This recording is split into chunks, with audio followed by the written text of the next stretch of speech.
মেয়েদের 7.5 ভরি বা তার উপরে স্বর্ণ আছে, কুরবানি দিতে হবে।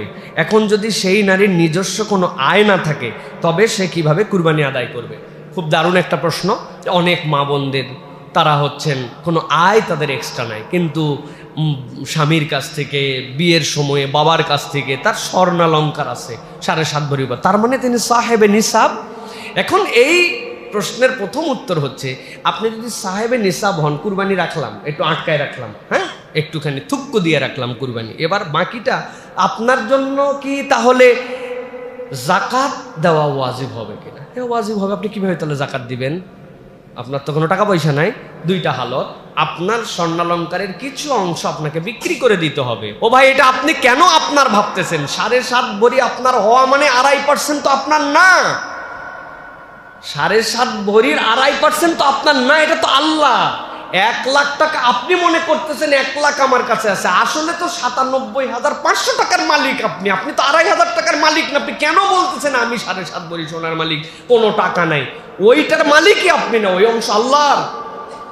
অতএব আপনাকে ওটা বেচে দিয়ে দিতে হবে। দ্বিতীয় বিকল্প কি? আপনার স্বামীর আয় আছে, উনি বলছেন যে আমি তোমাকে এই টাকা দিয়ে দিলাম, তুমি আদায় করে দাও। স্বামী আপনাকে দিচ্ছে, ওই টাকা দিয়ে আদায় করে দিলে হয়ে যাবে। ঠিক কুরবানিতে এবার আসেন, আপনার যদি সাহেবে নেশাব হন, আপনি আপনার এই টাকা যদি আপনার থাকে তাহলে আপনার জন্য কুরবানি ওয়াজিব। আপনাকে কুরবানি দিতে হবে। আপনি কিছু একটা বিক্রি করে দিবেন, ওর অংশ দিয়ে আপনি কুরবানি দিবেন।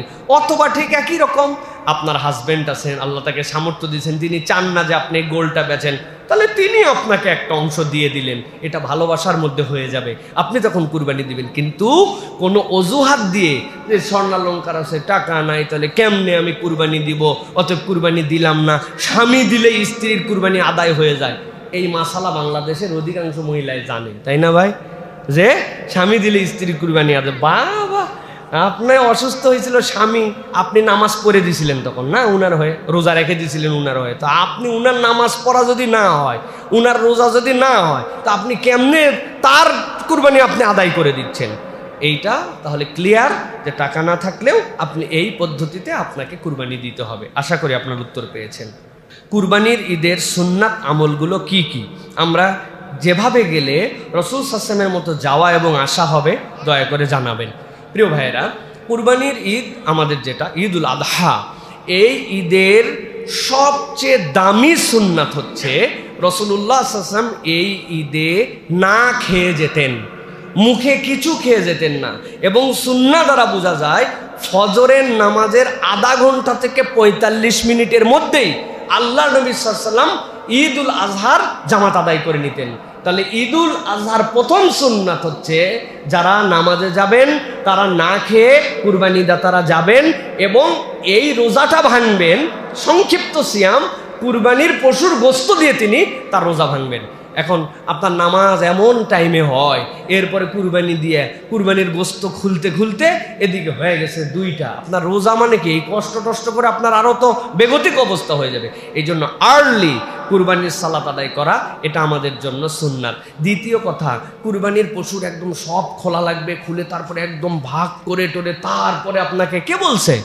আপনি আপনার কথার কথা 7 ভাগ হয়েছে, কোনো একটা অংশের গোশত আপনি কেটে নিছেন, নিয়ে 7 দুগুণ 14 কেজি আলাদা করছেন যে ভাই মূল হিসাবের সময় আলাদা দেখা যাবে। প্রত্যেক বাড়িতে 2 কেজি করে গোশত পাঠাই দিয়েছেন, রান্না করো করে 10টার মধ্যে একটুখানি রান্না করে একটু মুখে দিয়েছেন, খাইছেন, সুন্নতটা আদায় হলো। বুদ্ধি থাকলে অনেক কিছু হয়। তাহলে 1 নম্বর আর্লি জামাত আদায় করা এবং কুরবানির পশু দিয়ে গোশত দিয়ে ইফতার করা, সুগন্ধি লাগানো, সুন্দর পরিচ্ছন্ন জামা পরে যাওয়া, এক রাস্তা দিয়ে যাওয়া, আরেক রাস্তা দিয়ে আসা, এবং এরপরে যেটা অন্যতম গুরুত্বপূর্ণ সুন্নাত যে আপনি আল্লাহর কাছে তাকবীর পড়তে পড়তে গেছেন এবং পুরুষরাই তাকবীরটা উচ্চ কণ্ঠে পড়তে গেছেন এবং ফেরত আসছেন।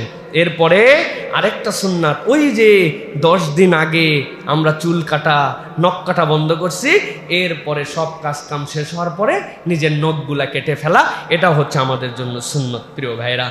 আর কুরবানির দিনের সবচেয়ে বড় সুন্নাত নবীজি বলছেন, মান ওয়াজাদা সাআতান লিআইয়ুযাহিয়া, কেউ ফুরসত পাইল কুরবানি করার, কিন্তু সে কুরবানি করলো না। ফালাম ইউদাহি ফালা ইয়াহদর মুসাল্লানা, সে যেন আমাদের নামাজে শরিক না হয়। আল্লাহ তোমার সামর্থ্য দিছে কিন্তু তুমি কুরবানি করলে না, নবীজি বলছেন সে যেন আমাদের নামাজে না আসে, ঈদগাহে যেন না আসে। নবীজি হুমকি দিয়ে দিয়েছেন। এই জন্য সামর্থ্য থাকলে কুরবানির দিনের সবচেয়ে বড় সুন্নত আমল হচ্ছে কুরবানি করা আল্লাহ, এবং সবচেয়ে বড় ইবাদতও এইটা, আল্লাহ রাব্বুল আলামিনের কাছে মর্যাদা করে ইবাদত। সুতরাং আমরা এটা পালন করার জন্য চেষ্টা করব ইনশাআল্লাহ। আল্লাহ যেন আমাদেরকে নবী করিম সাল্লাল্লাহু আলাইহি ওয়াসাল্লামের মতো একদম কামা হাক্কাহু সুন্নত অনুযায়ী চলে ফিরে আমাদের কুরবানিগুলোকে যেন আল্লাহ কবুল করে নেন। কুরবানি করার দোয়া কি? দোয়াগুলি না পড়লে বা না জানলে কি সেই ব্যক্তির দ্বারা কুরবানি করা যাবে?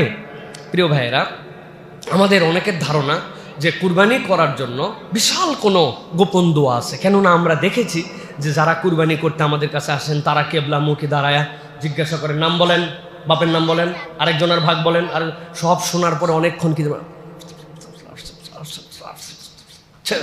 এরপরে আমরা চিন্তা করছি সুবহানাল্লাহ, কি গোপন দোয়া যে এইটা তো আমার জানা নাই, এই জন্য আমরা কুরবানিও করতে পারি না। শরীরে শক্তি আছে, বল আছে, কুরবানির ঈদ তো আমি পুরুষের ঈদ নাম দিছি। কুরবানির ঈদ এটা আমাদের পুরুষের ঈদ, ঠিক কিনা?